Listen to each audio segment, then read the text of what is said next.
Hello my friends, it's the Game Boy Geek here, and today we find ourselves in the city of Garaya, where the sun has not risen for over a decade. We're in a group of uniquely skilled characters who'll be navigating through the dark, cursed, ancient tomb under the city, searching for the Amulet of Fire. Now you'll be working collaboratively through each chamber, collecting items, battling monsters, and exploring tiles. Dark Tomb is an ultra-portable, fully cooperative tabletop dungeon crawler for 1 to 5 players. It takes 20 to 50 minutes to play, is for ages 12 and up, and published by Kozz Games. Now it's on Kickstarter right now, so I'm going to show you how the game works, and I'll see you on the other side.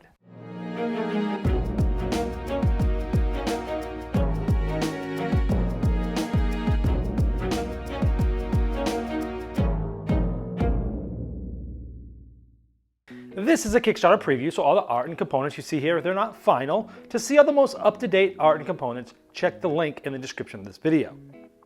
And as you can see, the box or tin for this is ultra portable. You can see it just fits right in your hand, so you can just put this in your pocket and have an adventure anywhere you go. And in setting up, the card backs are color-coded, so the setup only takes about a minute. Now the game plays 1 to 5 players. If you're playing 1 to 4 players, each of you will pick one of these characters. If you're playing with a 5th player, that 5th player will actually run and play as the monsters. Now each of these characters have their own strengths and weaknesses, and each of them come with their own 2 action cards, and each of these cards have 2 different actions on them. So each character has 4 different actions, and like I said, they have different amounts of armor, movement, hit points, and so on. So you get to pick the character that fits your playstyle.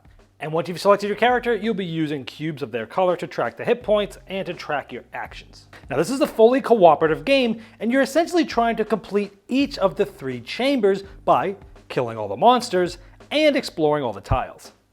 And as you can see, each of the chambers are color-coded with the cards. Now here's the setup for the first chamber. Now you'll see there's an intro card that shows you how to set up both the starting tile and the other ones, but these are all randomized, so every time you play, it's gonna feel a little bit different. Plus, there are stacks of monsters and items.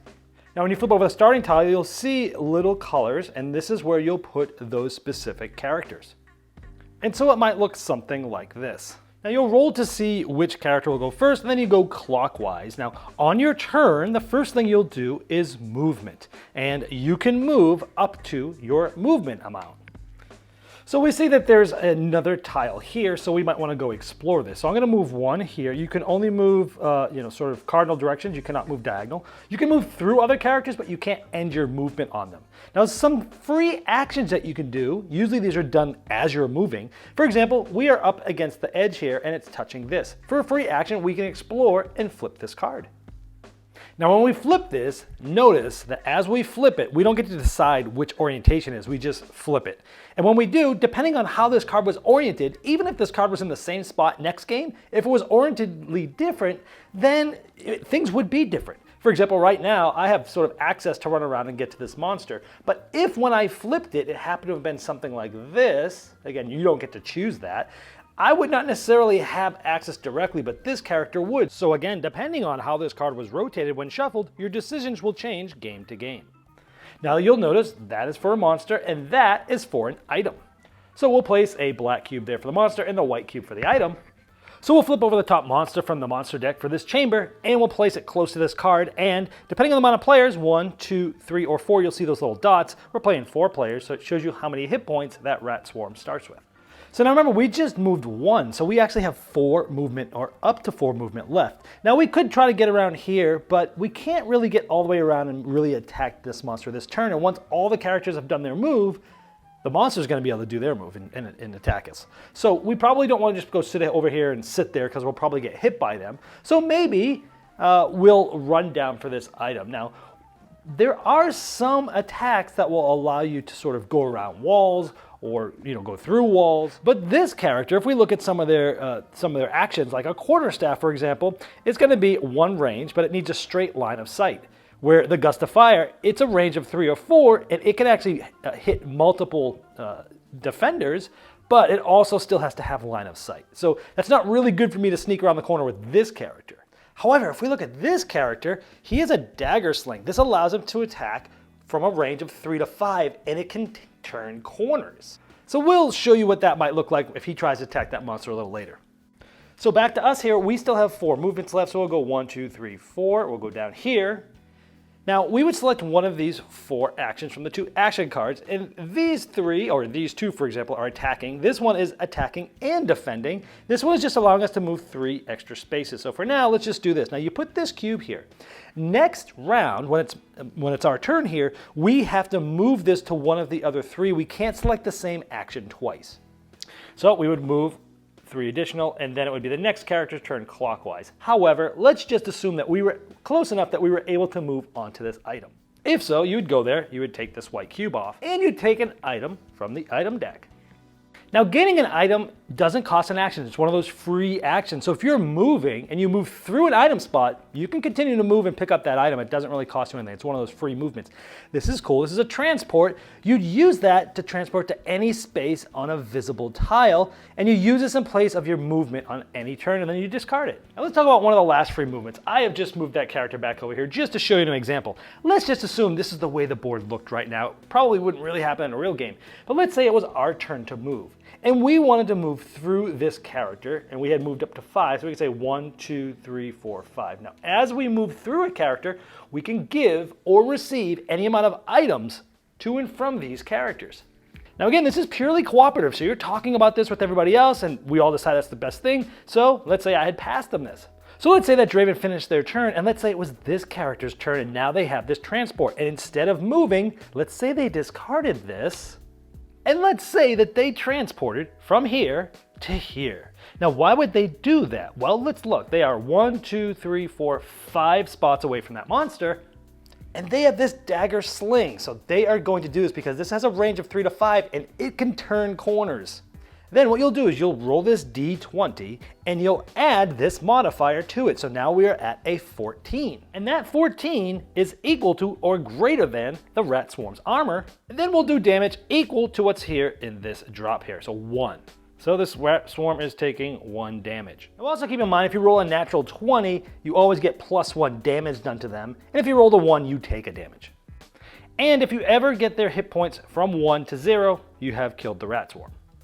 So let's say each of the characters has taken a turn, then we're gonna go to the chamber turn. First, the chamber will roll for a seismic event. If it's a 17 to 20, each character takes a damage. Then all visible monsters are gonna take their turn order from left to right, top to bottom. In this case, there's just 1 monster. Now the monsters are always gonna try to do the most damage to the most characters. However, characters can never move through monsters, monsters can never move through characters, but monsters can move through other monsters.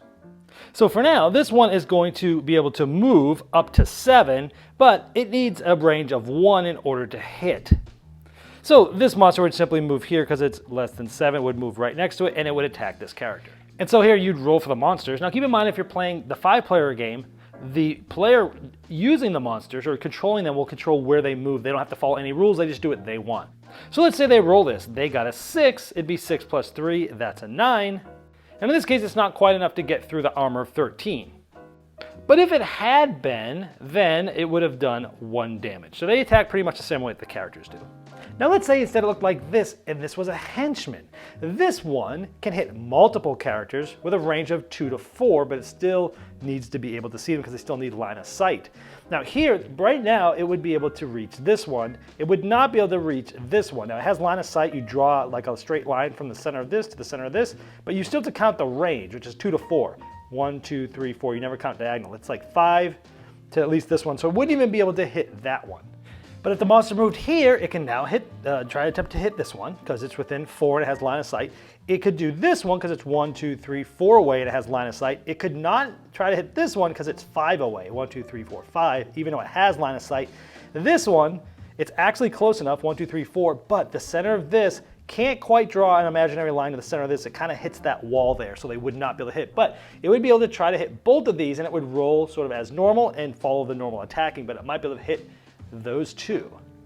Now after all the monsters move and attack, then it would go back to the characters' turns. Now there's different obstacles of things like this that you can't move through, but you do have range through it. Sometimes there'll be a lock, and in order to get to this item, you'll need to get a key. And you might come in contact with water, where monsters can walk through water to come get you, but you can't by default, but you might find some boards to allow you to get past the water. So again, you're trying to complete each of the chambers by exploring all the tiles and destroying all the monsters. If so, you get a trophy. I'm not going to show you what this is. We'll leave that up for you to see. And if you're able to do that for all 3 chambers, you've gotten the fire amulet and you've won the game. So let's show you some of the other action cards from some of the other characters. We have some, ranged attacks. We have poison darts that go around corners. We have this stealth attack where monsters don't target you on the next turn and you do not take damage, but you still get to attack. But because it's stealth, you actually get -2 to your roll because you're being quiet. And then we take a look at Odin here. We have a bolt strike. Wow, it does multiple damage to multiple people, 3 to 5, but it has a -2 modifier, but it does 2 damage. We have a battle axe that's straight line of sight, but healing. You can roll a 14 to 20 to heal 1 point, and you basically can do it once per level. And there's also some cool items you might find as weapons, like a trident. This can actually go right through walls as an automatic hit. It's amazing. Or a crossbow, huge range. It can go around corners, automatic hit. All sorts of cool things you can find in the items. And if you're able to find that fire amulet, finishing the 3rd chamber, you've won the game, but I'm not showing you what it says here. Well, there you have Dark Tomb, and as I showed in the overview, you'd like to see the most up-to-date art and components and all the different pledge levels available, and you can click the link below me in the description of this video. Now that's going to take you directly to the Kickstarter project page, and I'm sure that Kozz Games would love your support.